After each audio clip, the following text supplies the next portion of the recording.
In a world where truth is stranger than fiction, one name stands out as the master of manipulation, the sultan of swindles, and the king of cons.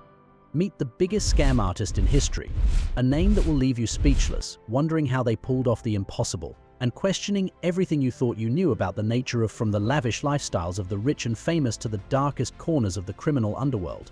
This is a story of audacity, cunning, and sheer brilliance that will keep you on the edge of your seat from start to finish. Number 1. Charles Ponzi, the original Ponzi scheme. Our first story takes us back to the early 1900s with the man whose name became synonymous with financial fraud. Charles was born in Italy in 1882, immigrated to the United States in the early 1900s, where he embarked on a series of dubious ventures before devising his fraudulent scheme. In the late 1910s, Ponzi promised investors a 50% profit within 45 days or 100% profit within 90 days, exploiting the idea of arbitrage involving international postal reply coupons. When a person received a letter from overseas, they also received an ISC that they could redeem to send a reply. Ponzi zeroed in on the idea of buying ISCs in one country, exchanging them in a different country, where the value was higher. He lured investors with the promise of doubling their money within a few months. However, Ponzi's scheme was unsustainable based on a flawed premise. Instead of investing in postal reply coupons, he used new investors' money to pay returns to earlier investors, creating a facade of profitability. This structure relied solely on an influx of new investments to sustain payouts. The scheme unraveled in 1920 when investigative journalists and financial authorities began to question the legitimacy of Ponzi's operations. As the flow of new investors dwindled, Ponzi could no longer meet the escalating demands for returns. Eventually, his fraudulent scheme collapsed, causing devastating losses for thousands of investors. Ponzi was convicted on federal and state charges of fraud and scammed investors out of an estimated $7 million, reported The Telegraph. However, some sources estimated investors' losses as high as $20 million. And so Charles Ponzi's name leaves not as great as a great entrepreneur, but as a cautionary. And remember, folks, if it sounds too good to be true, it probably is. Number 2.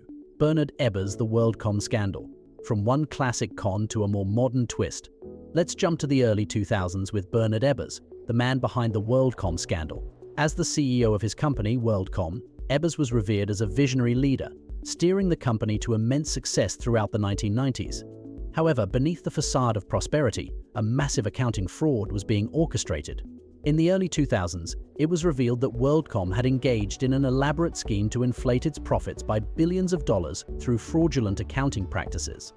Ebers, driven by a desire to maintain the company's stock price, his own personal wealth, oversaw the manipulation of financial statements, hiding expenses and inflating revenues to deceive investors and regulators.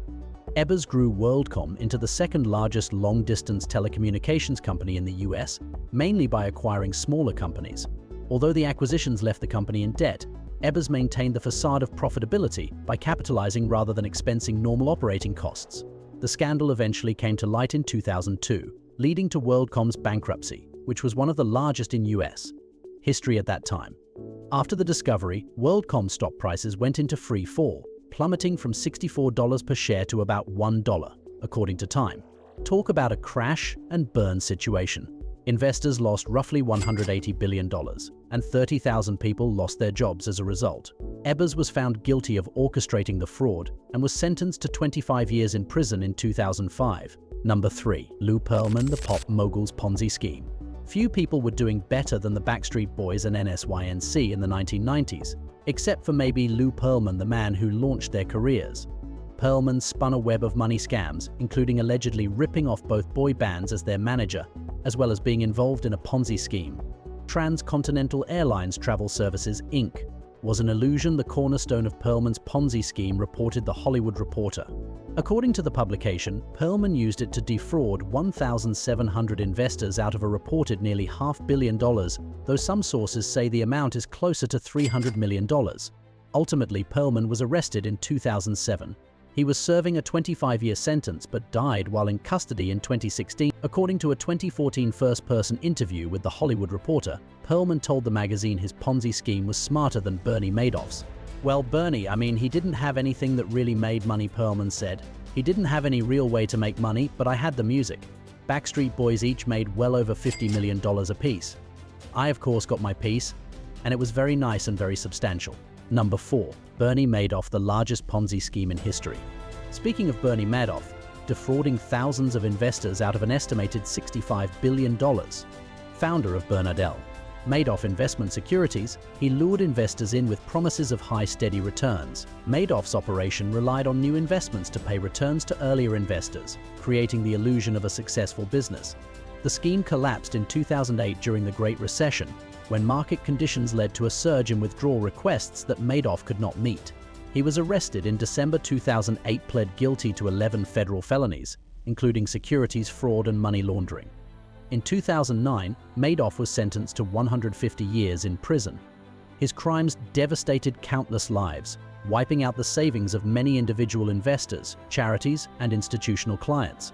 Number 5. Enron, the corporate giant's downfall. The energy giant that went from hero to zero in the blink of an eye. Kenneth Lay was an American businessman best known as the founder-CEO of Enron Corporation, a once highly respected energy company. He was recognized as a prominent figure in the energy industry and a proponent of deregulation.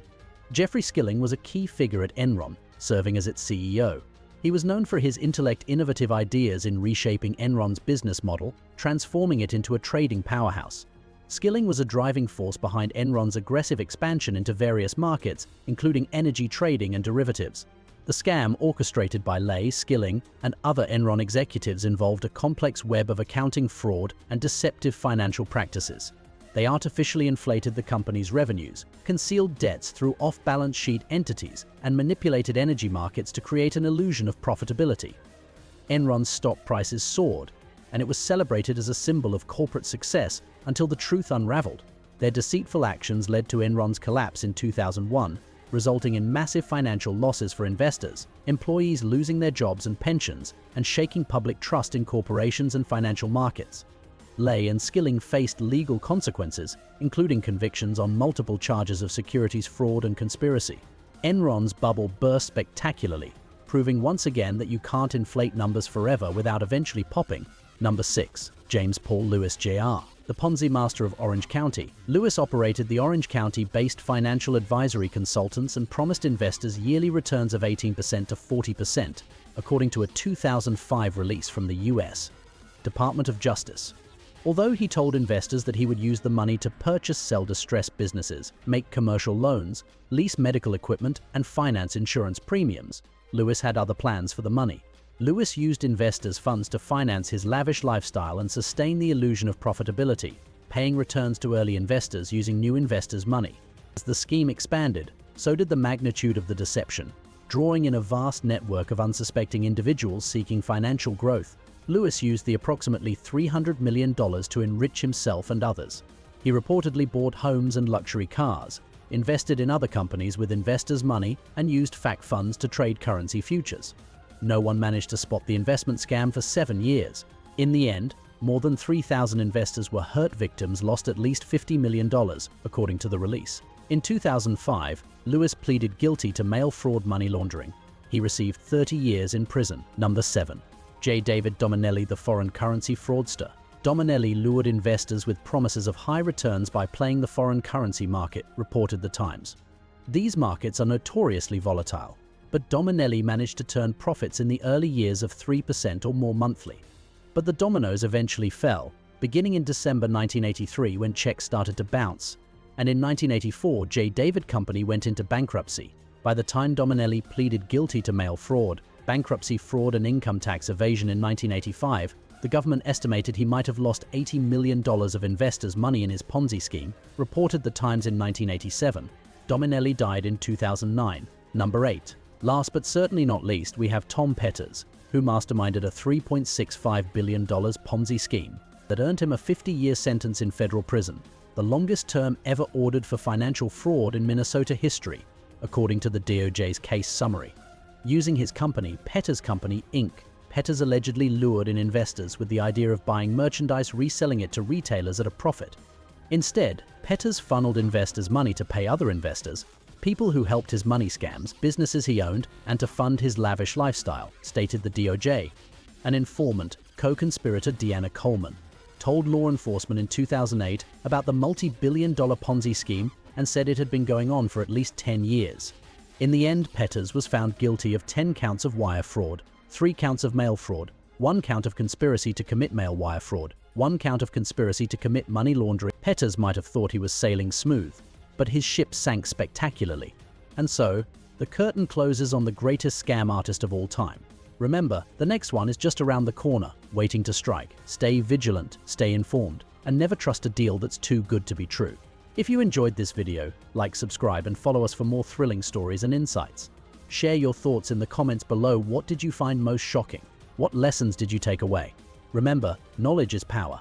Stay informed, stay alert, and always keep your guard up. Thanks for watching, and we'll see you in the next video.